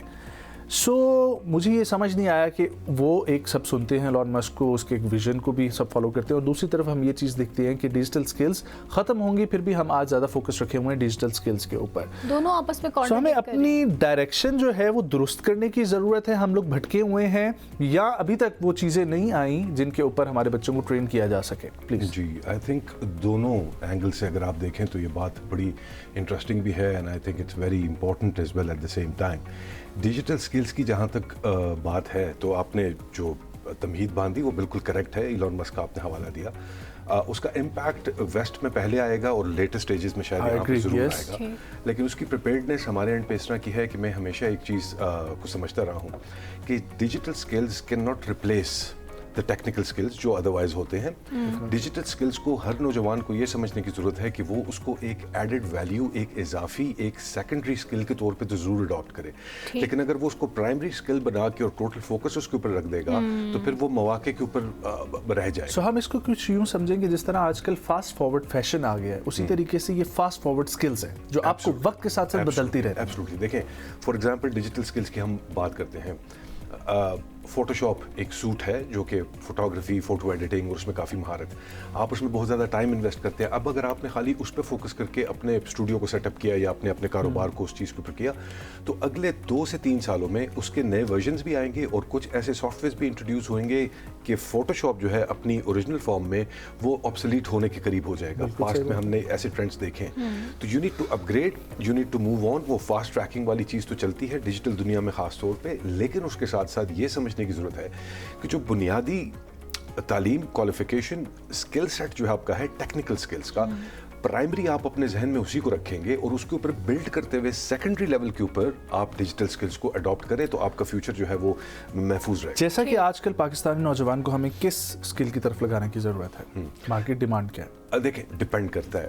पाकिस्तान में हमारे मुल्क के अंदर शुरू से एक ट्रेंड जो चला आ रहा है वो अभी काफ़ी हद तक ब्रेक होना शुरू हुआ है, लेकिन 100% शायद अभी भी नहीं हुआ कि अगर आप अच्छे बच्चे हैं तो आप डॉक्टर या इंजीनियर बन जाएंगे और अगर गंदे बच्चे हैं तो फिर बाकी सब कुछ में से आप कुछ भी बन सकते हैं। तो आहिस्ता आहिस्ता इंडस्ट्री का फ्लोरिश होना, बिजनेस का एक्सपैंड होना, डिजिटल स्किल्स का मार्केट में आना, काफ़ी सारी चीज़ें ऐसी हैं कि अब नॉन ट्रेडिशनल एरियाज़ के अंदर भी आप अपना फोकस और रुझान जो है उसको बना सकते हैं, जिसमें कॉमर्स है, इकोनॉमिक्स है, इसमें बिजनेस एडमिनिस्ट्रेशन है, पब्लिक एडमिनिस्ट्रेशन है और अब कुछ डेवलपमेंट साइंसेस के अंदर कुछ नए डिसिप्लिन्स ऐसे आ रहे हैं कि जो बड़े इंटरेस्टिंग भी हैं। फॉर एग्जांपल जेंडर स्टडीज़ हो गया, डेवलपमेंटल स्टडीज़ हो गए, कुछ इस किस्म के एरियाज़ भी हैं जिसके अंदर बच्चों के ज़हन में सबसे पहली चीज़ ये आती है कि ये पढ़ के हमें जॉब्स क्या मिलेंगी। एग्जैक्टली, ये एक ऐसी चीज़ है, वक्त थोड़ा कम है लेकिन मैं कोशिश करूँगा कि जो बॉटम लाइन मेरे नज़र में मेरे क्योंकि देखिए सर, हम लोग की इतनी हिट रियलिटी जब हिट करती है तो तब प्रॉब्लम सामने आती है कि हम शऊर हासिल करने के लिए तालीम नहीं हासिल कर रहे, हम लोग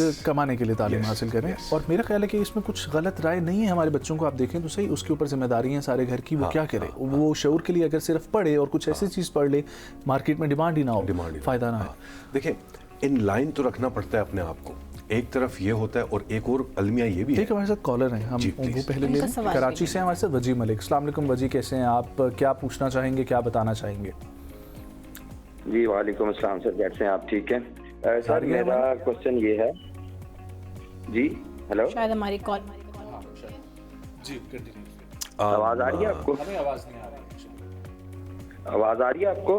आपको हमारी आवाज़ शायद आ रही है वजी, लेकिन हम आपको नहीं सुन पा रहे हैं। बिल्कुल भी नहीं सुन पा रहे। एग्जैक्टली सर, प्लीज कंटिन्यू कीजिए। तो उसमें एक तरफ तो ये है कि आप जब बड़े होते हैं, नौजवानी में जाते हैं और फिर जवानी के अंदर जा रहे होते हैं, तो एक तो प्रेशर आपके ऊपर आना और डेवलप होना शुरू हो जाता है कि अब आपने कमाना शुरू करना है। राइट। दूसरे एंड पे आपका एक दिल है, आपकी एक इंक्लिनेशन है, आपका एक शौक है, वो भी आप, और कितने हमारे नौजवान ऐसे हैं जो अपने शौक को अल्टीमेटली सैक्रिफाइस करते हैं। True true. एक तरफ शौक को सैक्रिफाइस करके कोई भी काम करना, आप दिल से वो काम कभी भी नहीं कर सकते उसमें। माजरत। जी प्लीज प्लीज। जी वजी, अस्सलाम वालेकुम, उम्मीद है आप खैरियत से होंगे। क्या पूछना चाहेंगे? वालेकुम अस्सलाम सर, आप कैसे हैं सर? मेरा क्वेश्चन ये है कि ये हमारी जो नौजवान नस्ल है, ये जो हमारी यूथ है, ठीक है, अब इसमें जो सबसे मेन कंसर्न ये होता है कि जैसे वो अपनी जवानी को पहुंचते हैं, जैसे तो उनके जो है वो कैरियर काउंसलिंग नहीं होती, जो उनकी अनएम्प्लॉयमेंट का मेन रीजन बनता है। तो ये जो कैरियर काउंसलिंग है, इसके सिलसिले में बताइएगा कि किस तरह इसको बेहतर किया जा सकता है और किस तरह इसको हम आगे बढ़ा के अपने नौजवान को जो है वो बेहतर रोजगार दे सकते हैं। ठीक हो गया, बहुत शुक्रिया वजी। कैसे साहब अपनी बात मुकम्मल कीजिएगा और फिर उसके बाद इस सवाल को एड्रेस कीजिएगा। तो उसमें यही है कि एक अलमिया तो ये है, मतलब देखिए, अब एक शख्स है, उसको आर्कियोलॉजी का शौक है, वो बड़े शौक से आर्कियोलॉजी की स्टडी करके सार को, लेकिन उसको अपना करियर उसी फील्ड के अंदर बनाने में बहुत दिक्कत होती है। वो करता क्या है, जब उसके ऊपर प्रेशर आता है तो वो अपना पैशन छोड़ के जो अवेलेबल जॉब उसको नजर आती है वो उसमें इंसर्ट हो जाता है, और फिर जॉब के अंदर करते करते करते वो उस चक्की का हिस्सा बन जाता है, and then one has to leave one's heart behind वाली बात बन जाती है। सही बात है। तो एक तरफ तो अलाइन करना, अपने शौक को भी देखना, पैशन को भी देखना। हाँ, ये है कि अगर आपको एक चीज़ का पैशन है और आप उसके अंदर फिर आपको इस चीज़ पे प्रिपेयर्ड रहना पड़ेगा कि शुरू के 8-10 साल जो हैं वो बड़े कठिन होंगे। जगह उसमें भी इंसान की बन जाती है, लेकिन वक्त दरकार होता है, क्योंकि अगर कोई कमर्शियल डिसिप्लिन, अगर हम इन्हीं के सवाल को ले लें, और उसमें अक्सर ये होता है कि कुछ वालिदैन तो बच्चों के ऊपर लाद देते हैं कि आप नहीं पढ़ना है, और कुछ वालिदैन बिल्कुल बच्चों पर छोड़ देते हैं कि हमारा बच्चा जो पढ़ना चाहता है वो पढ़े।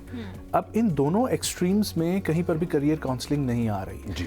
कि वालिदैन को अगर खुद समझ नहीं है तो वो ऐसे लोगों के साथ अपने बच्चों को बिठाएं, ठीक है, कि जो उनको बता सकें, और ऐसे प्रोग्राम्स होने चाहिए जो बच्चे की कैपेबिलिटीज़ के मुताबिक यूनिवर्सिटी में उनको इनरोल करें, और एक भेड़ चाल वाला हिसाब नहीं होना चाहिए, ये भी वालिदैन को समझना चाहिए। तो आप कैसे देखते हैं इसको करियर काउंसलिंग? मेरी नज़र में देखें, जो एक तरफ तो जैसा आपने कहा, एक एक्सट्रीम है कि वालिदैन कहते हैं कि बेटा तुमने डॉक्टरी बनना है, दूसरी एक्सट्रीम ये है कि वालिदैन बच्चों को कहते हैं कि बस जो तुम्हारे दिल है तुम करो। हाँ। नबी पाक सल्लल्लाहु अलैहि वसल्लम ने एक बात फरमाई थी कि मुझे हर वो चीज़ पसंद है जो कम हो लेकिन मुतवातर हो। तो मयानरवी और बैलेंस रखना एक पेरेंट की भी जिम्मेदारी है कि मैं अपनी विल इम्पोज भी ना करूं, लेकिन मैं उस बच्चे से पूछ कुछ भी छोड़ दूं, वो भी गलत है। तो उसके बीच में रहते हुए बच्चे का इंटरेस्ट उसके अंदर से निकलवाना, मेरा ख्याल है अच्छी पेरेंटिंग यही है। और फिर उसको अपने नज़रिए और उसके एक्सपीरियंस के मुताबिक अलाइन करना, ताकि उसको वो रास्ता भी नज़र आ जाए और उसकी स्टडीज़ में कोई ख़राबी भी ना आए। तो ये मेरे ख्याल से, जब पेरेंटिंग की अगर हम बात करें इस करियर उसके अंदर, दूसरी चीज़ ये है कि हम अभी भी काफ़ी पीछे हैं कुछ चीज़ों के अंदर। फॉर एग्जांपल, पाकिस्तान के अंदर अभी तक रिक्रूटमेंट एजेंसीज का कॉन्सेप्ट फ्लोरिश उस तरीके से नहीं कर सका। Recruitment agencies, absolutely. जिस तरह वेस्ट जिस नक्शे पे चल रहा है कि there are recruitment agencies, you submit your CV, आप अपने क्रेडेंशियल्स देते हैं, वो उनके पास जॉब्स के पूल्स होते हैं, दे मैच इट अप, और वो आपकी इंटरव्यू कॉल को मीडिएट करवाते हैं। वो आपके बिहाफ पे सीवीज को सबमिट करवाया, अपनी फीस चार्ज की, सो वो एक प्लस फिर वो एक सेकेंडरी आपको ये देते हैं कि how to appear in an interview, how to sort of do an interview, communication skills क्या हैं, प्रेजेंटेशन स्किल्स क्या हैं। ये स्किल्स वो हैं जो आम फहम, आपने पढ़ाई तो कर ली, डिग्री भी ले ली, हो सकता है आपने 3+ का जीपीए भी स्कोर कर लिया, लेकिन अगर आपके पास कम्युनिकेशन एबिलिटी ना हुई, प्रेजेंटेशन एबिलिटी ना हुई, तो आपसे रिक्रूटर बोर भी हो जाता है कभी कभी। वो जो बात आपसे पूछ रहा है, आप किस अंदाज में उसको प्रेजेंट कर रहे हैं, अपने स्किल सेट को बयान किस तरीके से कर रहे हैं, I think that's also very important. So recruitment agencies हैं, ट्रेनिंग फर्म्स हैं, उनकी सर्विस ही ये होती है कि वो आपकी जो यंग जनरेशन है उनको एक प्रोसेस में से गुजार के इस लेवल पे लेके आते हैं। ये तो हो गया नंबर 1। ठीक है। नंबर 2, जिसका रुझान अभी तक यहाँ पे नहीं है, हार्वर्ड यूनिवर्सिटी के डीन ने एक दफ़ा एक बात की थी, और कोई मुकालमा ऐसा चल रहा था कि जिसके अंदर वो कह रहे थे कि जनाब जॉब्स की कमी और ये वाली चीज़ें। तो उन्होंने कहा था कि हम हार्वर्ड में जॉब्स लेने के लिए आपको ट्रेन नहीं करते, हम आपको जॉब्स क्रिएट करने के लिए ट्रेन करते। सो आई थिंक यहाँ पे जो स्मॉल एंटरप्राइज है और अपना बिजनेस रन करना और खुद से कुछ करने की एक लगन रखना, उसकी भी थोड़ी सी कमी है, जिसकी वजह से अवेलेबल जॉब मार्केट के ऊपर लोड भी बहुत ज्यादा है। Industry saturated and we still want to get another job. अपनी जगह पे वो चीज़ एक ऑनरेबल डिसिप्लिन है, लेकिन उसके साथ साथ पर्सनली फील कि it's about high time now कि हम एंटरप्रेन्योरशिप को हम थोड़ा सा फरोग ज्यादा दें। क्रिएशन की तरफ ज्यादा बढ़े। We have a caller हमें here. आमिर साहब ने हाँ ज्वाइन किया है इस्लामाबाद से। जी आमिर। जी अस्सलाम वालेकुम सदीकी साहब, मेरा सवाल ये कि हम पाकिस्तान में करियर को नौकरी ही क्यों समझते हैं? हमारा ट्रेंड एंटरप्रेन्योरशिप की तरफ क्यों नहीं जा रहा? और आपका जो इदारा है इंस्पायर पाकिस्तान, वो एंटरप्रेन्योरशिप को थोड़ा सा और डेवलप करने के लिए क्या कर रहा है या क्या कर सकता है? बिल्कुल ठीक हो गया, थैंक यू, आपका सवाल आ गया है। ये जो बात हम कर रहे थे उसी के तसलसल में ये चीज़ आ गई कि एंटरप्रेन्योरशिप, सोशल एंटरप्राइज और एंटरप्रेन्योरशिप का जो कॉन्सेप्ट है वो इतना नया अब नहीं रहा पाकिस्तान में, लेकिन आई थिंक उसके फ़रोग़ की अभी बहुत ज़्यादा ज़रूरत है, क्योंकि जब तक वो नहीं होगा और जो अवेलेबल जॉब मार्केट है उसी को स्ट्रेस आउट हम करते रहेंगे तो फिर अल्टीमेटली हम कहाँ पे बैठे होंगे जहाँ हम आज बैठे हुए हैं कि जी नौजवान हैं, क्वालिफाइड भी हैं, स्किल्स भी हैं, लेकिन नौकरियाँ अवेलेबल नहीं। तो वो नौकरियाँ चूँकि अवेलेबल नहीं हैं तो उसके लिए क्या किया जा सकता है? Entrepreneurship is the key.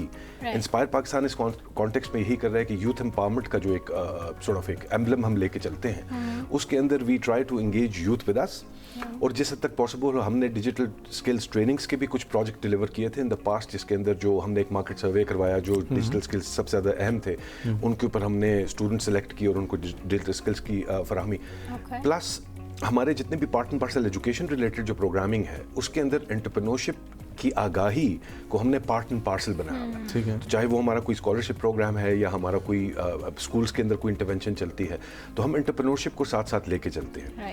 एक छोटी सी एग्जांपल दूंगा आपको, बड़ी ज़रूरी है मेरा ख्याल है जो जितने लोग सुन रहे हैं उनके लिए भी, just an idea, just a small thing. और मुझे पता चला तो that was a success story for me and I was really impressed with that young gentleman. उन्होंने सोचा, जॉब नहीं मिल रही थी, टिपिकल एग्जाम्पल जिस पे हम बात करें इसीलिए मैं कोट भी कर रहा हूँ, काफ़ी अर्सा मेहनत कीजिए, जॉब नहीं है। उन्होंने क्या किया, अपने दिमाग को इस्तेमाल किया, एक छोटा सा दफ्तर अपने लिए बनाया, 2 बंदे साथ रखे।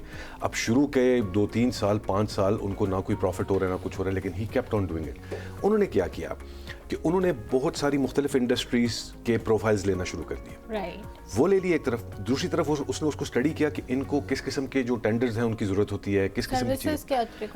ऑन द अदर हैंड उसने क्या किया, उसने बहुत सारे अखबार, सोशल मीडिया, तमाम चीज़ों को लेके 1-2 बंदों की टीम क्रिएट करके वो तमाम टेंडर्स उठाने शुरू कर दिए और उन इंडस्ट्रीज को कहा कि मुझे मेरी फीस दे, आपसे रिलेटेड जितने भी 18-20 अखबारों में टेंडर आएंगे आपको अखबार देखने की जरूरत नहीं है, मेरी तरफ से एक पैकेट आपको डेली रिसीव हो जाएगा जिसमें आपके मतलब की तमाम इंफॉर्मेशन आपको स्टैकअप करके हम दे देंगे for a very small fees. इदारों के लिए recruitment agency model, exactly business model बना के, एंड आई थिंक अब देखें इससे पहले इस तरफ किसी ने सोचा नहीं और अभी आहिस्ता आहिस्ता ये सर्विसेज आप डिजिटल भी देखते हैं। कैसर साहब, यहाँ पर एक हम पॉइंट मिस कर रहे हैं कि अल्लाह इंसान के अंदर मुख्तलिफ खसूसियात देते हैं, जिसमें से एक ये खसूसियत उसके अंदर हो सकती है, 100 में से 1 या 5 के अंदर हो सकती है। हार्वर्ड के डीन की जो बात है वो ये है कि 100 के 100 बच्चे जो हैं हम उनको ये स्किल दे रहे हैं कि आप खुद से ऐसी क्रिटिकल थिंकिंग के बारे में सोचें। हमारे यहाँ ये सोच डेवलप ही नहीं की जाती, जिसकी वजह से उस एंड यूज़र का जो है नुकसान होता है, और उसकी गलती नहीं है, वो तो अगर ब्रिलियंट होगा वो खुद से सोच के कर लेगा, लेकिन अगर उसके अंदर ये चीज़ डाली जाएगी, 4 साल पेनिट्रेट की जाएगी उसके अंदर ये चीज़, तो उसके अंदर ये बनेगा। हमारे बच्चे के दिमाग में डाला ही ये जाता है कि आपने अच्छी जॉब के लिए खुद को कैसे तैयार करना है, आपने उसको बिजनेसमैन बनाने के लिए तैयार ही नहीं करना। सेकेंडली, जब वो यूनिवर्सिटी भी जा रहा है तो हमारा इधर जो एक कॉन्सेप्ट है ना कि यूनिवर्सिटी की degree is equal to a good job, university की degree is not equal to an educated man और एन एजुकेटेड वुमन। वो बात तो हमने सोचना ही छोड़ दी, तो तरबियत वाला एलिमेंट भी चला गया, कैरेक्टर बिल्डिंग भी हमारे हाथ से निकल गई। तो हम सिर्फ डिग्री को, फिर एक और कॉन्सेप्ट, हम सब पाकिस्तान के रहने वाले हैं, पाकिस्तानी हैं, हमने ये कॉन्सेप्ट सुना भी होगा, देखा भी होगा, ऑब्जर्व भी किया होगा कि मेरे बेटे ने 30 लाख रुपए लगा के डिग्री ली है, अब उसको कम से कम 3 लाख रुपए की तो नौकरी मिलनी चाहिए। लेकिन जॉब मार्केट को जब आप देखते हैं तो 30,000 से स्टार्ट करके you have to struggle, you have to prove yourself, there are so many other things जो कि एक पार्ट एंड पार्सल बन जाते हैं। तो कैसे साहब, अगेन अगर हम ये सवाल करें इस वक्त तो बजा होगा कि वर्ल्ड बैंक की जो रिपोर्ट है कि जिसके मुताबिक पाकिस्तान को 25 से 30 मिलियन तक जॉब्स जो हैं वो रिक्वायर्ड है, मतलब बनानी चाहिए ताकि वो अपने बच्चों को, अपने नौजवानों को मुआशी तरक्की दिला सके, अपने मुल्क को तरक्की दिला सके। So how are we seeing in the future, अगर मुस्तकबिल करीब की हम बात करें कि हम वो कैसे बना रहे हैं? एग्जैक्टली देखें, एक तरफ तो ये कि उसके ऊपर एक हुकूमती जिम्मेदारी भी है, नए प्रोजेक्ट्स क्रिएट करना, नई डील्स करना और उसके ज़रिए नया काम लेके आना, चाहे वो किसी भी इंडस्ट्री के अंदर हो, तो नेचुरली उसमें जॉब्स की जो डेवलपमेंट है वो ऑटोमेटिकली वो क्रिएशन, एक तो वो स्टेट रिस्पॉन्सिबिलिटी है। लेकिन हम ये भी नहीं कह सकते कि हम सिर्फ स्टेट की तरफ देखते रहें और हमने खुद कुछ प्राइवेट सेक्टर, आई बिलीव अगर आप जो एक डिसेंट्रलाइजेशन की वेस्ट के अंदर एक अप्रोच आपको नजर आती है, उसमें गवर्नमेंट इस स्टेज के ऊपर इतनी प्राइवेटाइजेशन हुई है कि स्टेट रिस्पॉन्सिबल ही नहीं है माँ सिवाय एक खास परसेंटेज ऑफ जॉब्स को अवेलेबल कराने के। प्राइवेट सेक्टर ने इतनी तरक्की, तो आई थिंक थोड़ा सा हमारे मुआशरे के अंदर sort of D regulation of the economy की भी थोड़ी सी जरूरत है। तो जितनी डी रेगुलेट हम इकोनॉमी को करेंगे, आपका जो प्राइवेट इन्वेस्टर है, प्राइवेट बिजनेसमैन है, उसको ज्यादा हिम्मत होगी। अब वो अगर टैक्स में ही फंसा रहेगा, वो अगर कवायफ जमा कराने में ही फंसा रहेगा और चीजों में ही फंसा रहेगा, तो उसकी देखा देखी बहुत सारे लोग शायद डिस्करेज भी हो रहे हैं। बिल्कुल ऐसा ही होता है। कैसर साहब, हमें ये भी जिक्र करना बहुत ज़रूरी है, हमारे टॉपिक का ये हिस्सा था और आप खुद इसमें एडवाइज़र भी हैं। फेक जॉब एडवर्टीजमेंट ये क्या होती हैं? जी, आजकल एक ट्रेंड है जी, काफ़ी ज़्यादा सोशल मीडिया के ऊपर तो बहुत ज़्यादा हमारे यंगस्टर्स को जो है तो ट्रैप किया जा रहा है इस चीज़ में कि कोई भी एक नेटवर्क है जो ऑपरेट कर रहा है, जिन्होंने अपने कोई हैंडल्स बनाए हुए हैं और वो एक फेक जॉब एडवर्टीजमेंट का इश्तिहार दे देते हैं कि जी दुबई में 2 लाख रुपए की नौकरी है फॉर एग्जांपल, और आप ये चीज़ें करें और हमें इतने इतने पैसे जमा कराएं। फिर बैक एंड पे क्या होता है कि उसमें कभी कभी फेक वीज़ा का एलिमेंट भी आ जाता है और ट्रैफिकिंग का एलिमेंट भी आ जाता है कि वो बच्चा जब पहुंचता है तो उसको पता चलता है कि वो तो दुबई नहीं पहुंचा, तो वो तो किसी और मुल्क उसको ले गए हैं और अब वहाँ पे उससे या तो लेबर करवा रहे हैं इंटेंसिव या कोई ऐसी चीज़ करवा रहे हैं, पासपोर्ट भी छीन लिया जाता है। तो वो एक आजकल की दौर की एक मॉडर्न स्लेवरी भी इसको कहते हैं, गुलामी वाला एक उसको, और ट्रेंड भी काफी ज्यादा बढ़ता जा रहा है। तो फिर इसके ऊपर क्या हो रहा है हमारे मुल्क इसके ऊपर जी ICMPD का जो इदारा है, international centre for migration policy development, उनके साथ मैं मुंसलिक हूँ और अवेयरनेस रेजिंग की एक कैंपेन को भी हम चला रहे हैं और थोड़ा सा लीगल साइड, एडमिनिस्ट्रेटिव साइड, उन चीज़ों को भी देखने की कोशिश की जा रही है। तो इसमें हमने एक कंपोनेंट ऐड किया है जिसको इंटीरियर मिनिस्ट्री लीड कर रही है पाकिस्तान के अंदर और उनके साथ जो झेली इदारे हैं, जो लाइन डिपार्टमेंट्स भी हैं और अदरवाइज दूसरे स्टेक होल्डर्स भी हैं, वो तमाम मिलकर ये काम कर रहे हैं। Law enforcement included, FIA is part of it and other partners as well. कोशिश ये कर रहे हैं कि एक तरफ तो सोशल मीडिया के ऊपर हम एक ऐसी कैंपेन चलाएं कि अगर फेक जॉब एडवर्टाइजमेंट्स आ रहे हैं तो उनको वेरीफाई करने के जो इदारे हैं, उनके हेल्पलाइन नंबर्स, उनके ईमेल एड्रेसेस और उनके वेबसाइट एड्रेसेस, उसको भी इश्तिहार चलाएं ताकि बच्चों को, यंगस्टर्स को ये समझ आ जाए कि यार ये नौकरी का इश्तिहार है, मैं यहाँ पे फ़ोन करके पता करूँ ये फेक तो नहीं है। ये अवेयरनेस जब हो जाएगी तो फिर लोग जो है इस ट्रैप में बहुत ज़रूरी है, बहुत से ज़्यादा ज़रूरी है, क्योंकि हमें ये आंखों से ओझल है क्योंकि सोशल मीडिया रेगुलेट हो रहा है। तो इसमें बहुत बड़ा मसला ये बन रहा है कि बहुत सारे हमारे यंगस्टर्स इंटरनली भी और एक्सटर्नल रिक्रूटमेंट के पॉइंट ऑफ व्यू से भी वो एक ऐसे जाल में फंसते चले जाते हैं कि जिससे निकलना उनके लिए अजाब हो जाता है, फैमिली के लिए ट्रबल। और बहुत सारे घरानों के पास तो वही जमा पूंजी होती है जो अपने बच्चे को भेजने के लिए वो 5 लाख 10 लाख जमा किए, बच्चे को दिए और इस उम्मीद पे, और फिर प्रॉब्लम ये होता है कि एक कस्बा है, गाँव है, उसमें एक शख्स गया, वो कामयाब हो गया, उसने वहाँ से फोटोज वीडियोज भेजी कि देखो मैंने घर ले लिया, मैंने गाड़ी ले लिया। No everybody wants to follow the suit। तो उस चीज़ में एक तरफ गुर्बत का प्रेशर और दूसरी तरफ एक क्विक कामयाबी का शौक, ये तो शॉर्टकट अप्रोच हमारे पास कि जनाब आप जाएंगे तो 3 महीनों में हो जाए।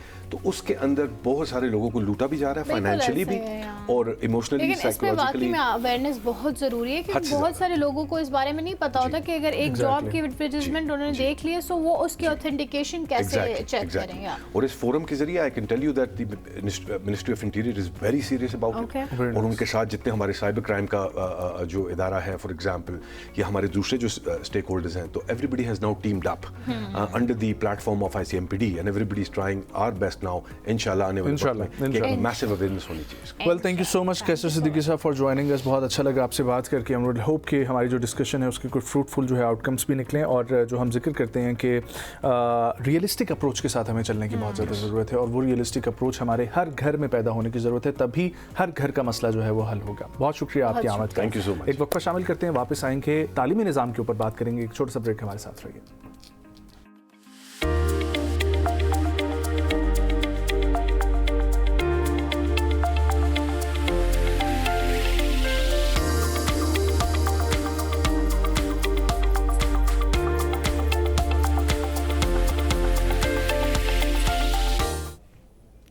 वेलकम बैक नाजरीन। इस सेगमेंट में हम बात करेंगे जहां हमने जॉब क्रिएशंस की बात की और हमने ये अखज़ किया नतीजा कि जब एक तालीमी निज़ाम में हमारे थोड़े लूप होल्स हों सो हम एक लूप होल में ही फंस जाते हैं कि कौन से चैलेंजेस से हम उभर कर सामने आए हैं और अब हमें कौन सा रास्ता इख्तियार करना है अपने करियर को फाइंड करने के लिए। सो वो जो करियर पाथवे होता है वो बेसिकली एक तालीमी निज़ाम से ही होके जाता है, लेकिन पाकिस्तान के तालीमी निज़ाम में बहुत सारी इस्लाहात करने की ज़रूरत है, बहुत सारे चैलेंजेस का हमें सामना है और बेसिकली जो मुस्तकबिल की एक दुरुस्त सिमत की तरफ हमने गामजन होना है वो तालीमी निज़ाम से ही होके जाना है।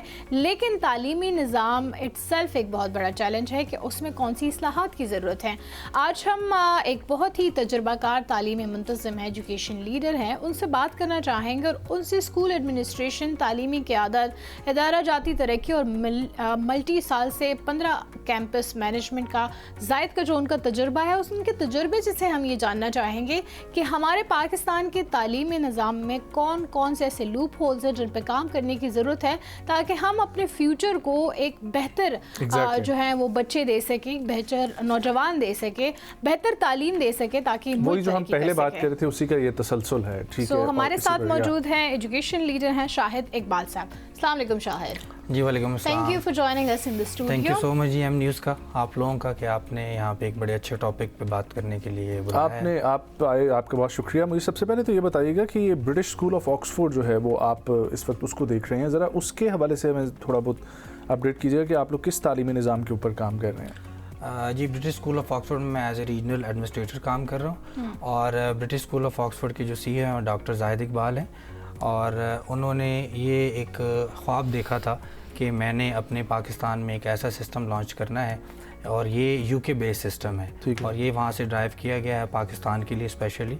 और इसके अंदर यानी कि अभी जो हमने स्टार्टअप किया हुआ है वो प्राइमरी है, क्योंकि हम ये समझते हैं और हमारे CEO साहब ये समझते हैं, पूरी टीम ये समझती है कि जब तक बुनियादें बेसिक्स जो हैं बच्चों की वो मजबूत नहीं होंगी, बिल्कुल सही बात तो आगे जाके बच्चों को कॉलेज। तो क्या डिफरेंट क्या है नॉर्मल पाकिस्तान के एक स्कूल सिस्टम से, और जो आप लोगों का विजन भी था कि आपके मुताबिक एज ए स्पीकर भी अगर आपसे पूछा जाए कि एजुकेशन प्राइमरी होनी कैसी चाहिए तो वो क्या है? अब हमारा इसमें देखें ना विजन भी यही है, educating to make a difference. वो तालीम ही नहीं है जो आपके अंदर बदलाव ना ला सके, कुछ चीज़ आपको सिखा ना सके, आपके एक्शन से सारी चीज़ें इम्प्लीमेंट होनी चाहिए। तो हमारे सिस्टम में जो सबसे खूबसूरत चीज़ है वो ये चीज़ है कि हम ये चाहते हैं और करते भी हैं कि हमारे एक बच्चे के अंदर वो एजुकेशन नज़र आती है इम्प्लीमेंट सूरत के अंदर।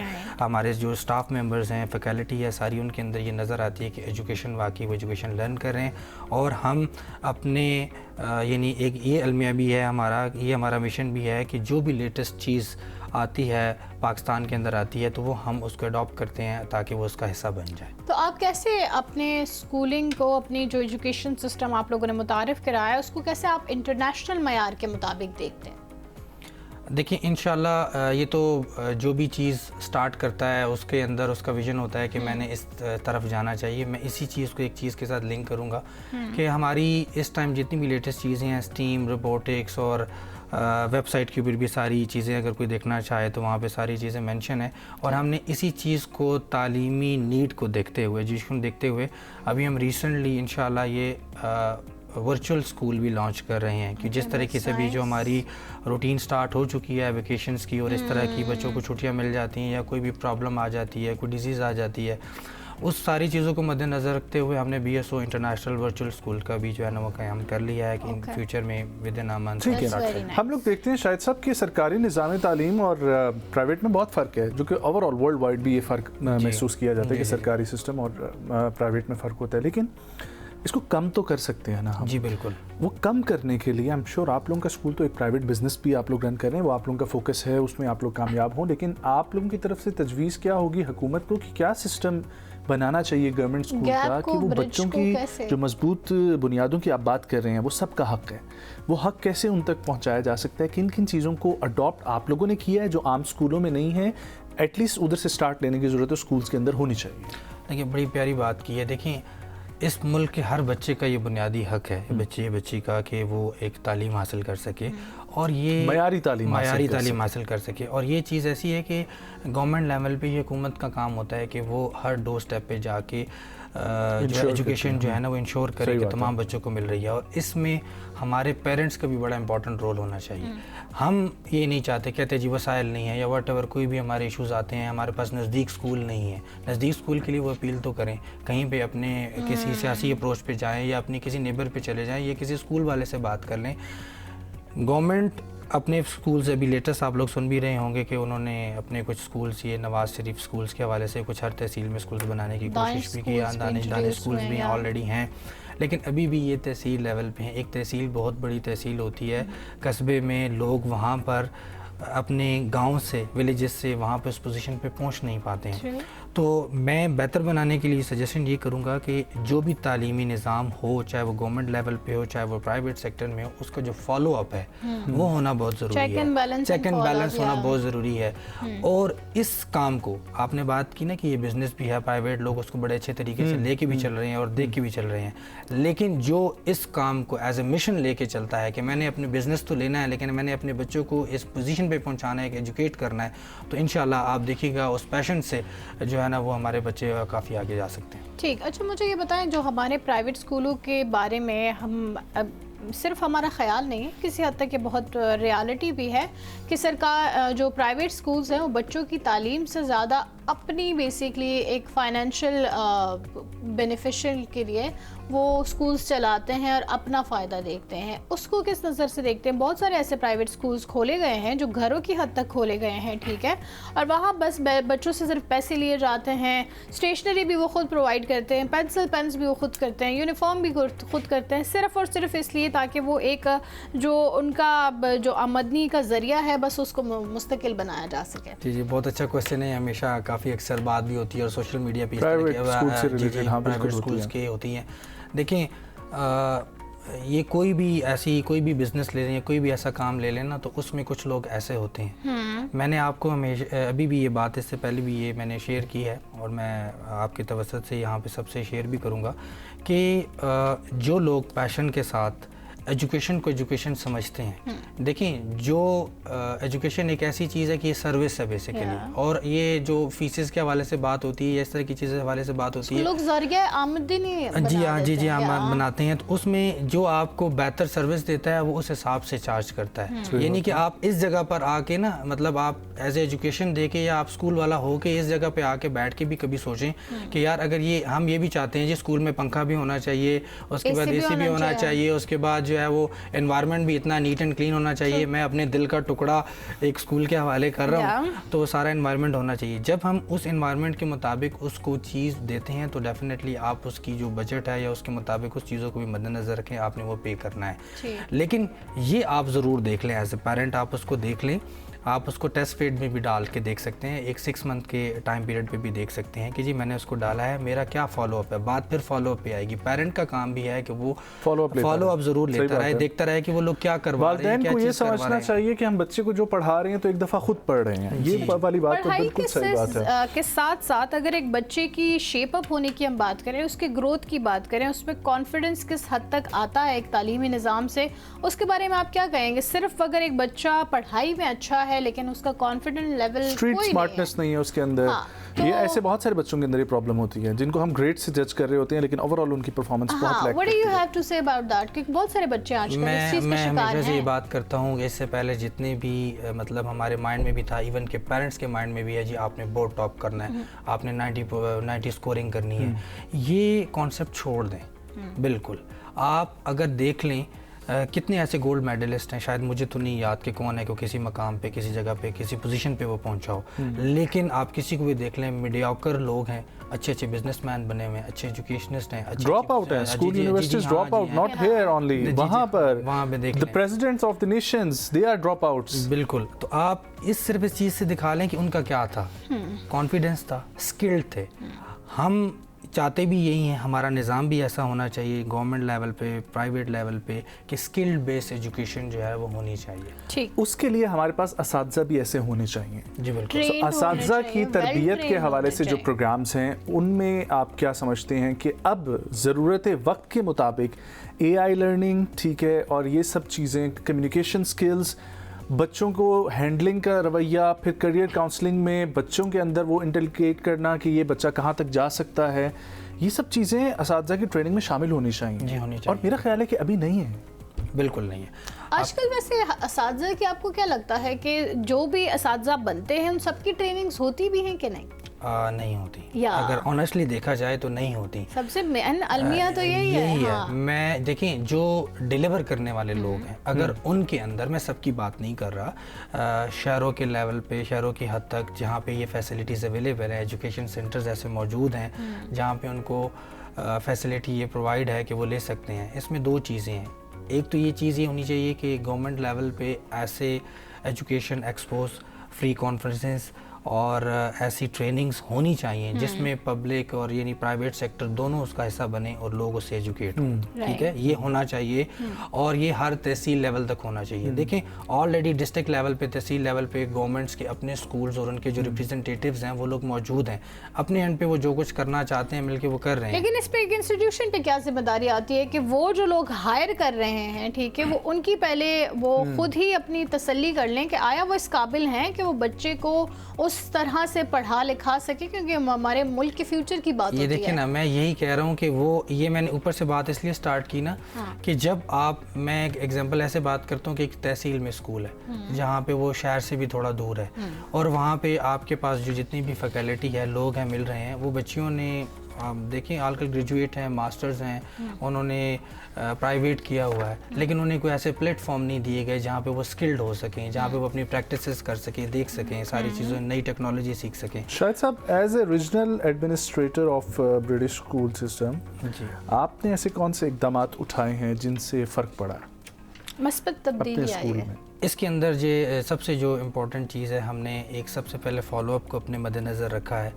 हमारे जितने भी प्रिंसिपल्स हैं वो सिर्फ सीट्स पे नहीं बैठते, क्लासरूम में जाके बैठ के उनकी लाइव उन चीज़ों को देख रहे होते हैं कि एक टीचर है वो अपने स्टूडेंट्स को कैसे ब्रीफ कर रहा है। दूसरी ये चीज़ है कि हम अपने बच्चे के अंदर स्किल्ड लर्निंग जो है ना वो ज़्यादा, हम कहते हैं कि नंबर्स अगर वो ना भी ले तो कोई बात नहीं, उसके अंदर कॉन्फिडेंस, वो स्किल बेस्ड लर्निंग करे ताकि वो कल किसी कॉलेज लेवल पे, किसी जगह पे, पोजीशन पे पहुंचे तो ये ना कहे कि ये मेरे लिए कोई एक नई चीज़ आ गई, वो कहेगा कि मैं इससे गो थ्रू हो चुका हूँ। अच्छा, मुझे ये बताएं, जहाँ हम इंटरनेशनल मयार की बात कर रहे हैं शाहिद साहब, ज़ाहिर है हम अपने बच्चे को चाहेंगे कि वो इंग्लिश में भी फ्लुएंट हो, उसको बाहर जो है वो एक उस तरह का सिटीज़न देखा जाए, लेकिन क्या हम उसको दीन और दुनिया दोनों के लिए तैयार कर सकते हैं या कर रहे हैं?